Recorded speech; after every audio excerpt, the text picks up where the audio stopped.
Congratulations, you have completed the topic selection and interviews, and now all the raw materials are laid out in front of you on the table.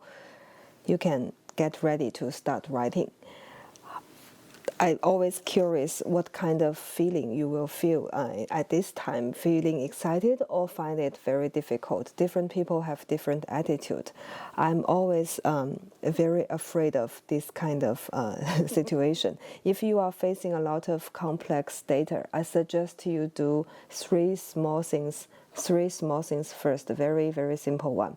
First, you can try to summarize the story in the story you want to tell in 1 or 2 sentences. What is the story about? Just in 1 sentence, try to tell it, summarize it. And the second, you can write a headline first, a title first. And the third, just imagine picking up the phone to tell your mom or your dad about this story. Where will you start? These 3 small things are very crucial to me. First, it confirms the theme. When we start interviews, we know our purpose clearly. But often after a long period of interviewing, collecting information, we hear too many stories and almost forgot what we are supposed to write.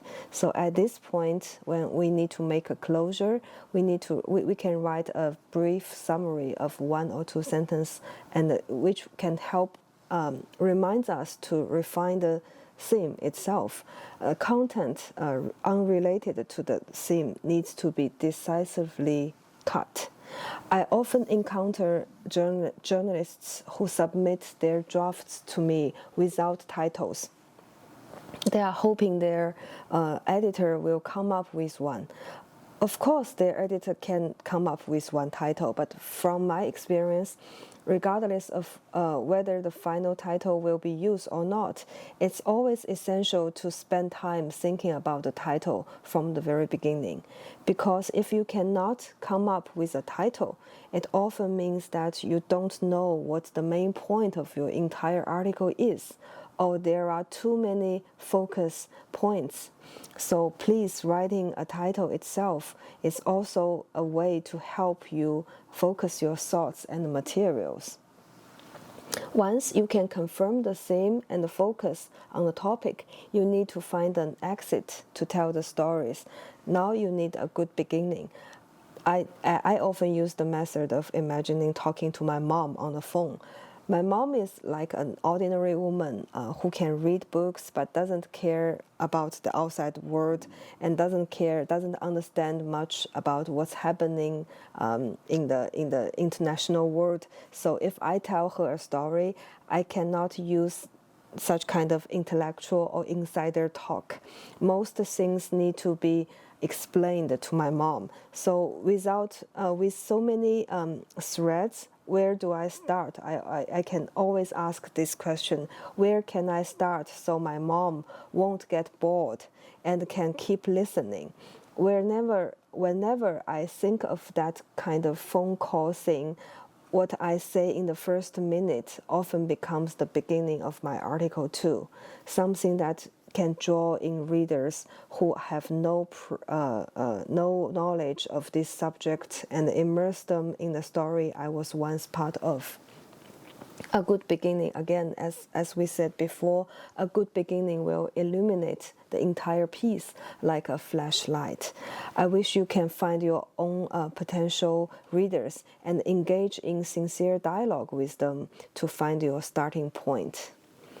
Next, one of the most important keys to writing is deleting. Good articles are often created by deleting. You now confirm the theme and the focus of the article, so please decisively delete anything unrelated to the theme. Cut out unnecessary sentences, paragraphs, or even entire sections if they don't contribute to the overall narrative. Believe in the power of the story itself, surpassing your own personal emotions, likes, dislikes, and judgments about it. Delete anything unrelated to the story. Remember the duty of an author. to present the story as it is without imposing your evaluation of the story on the reader. Lastly, and certainly most basic and crucial points is fact check.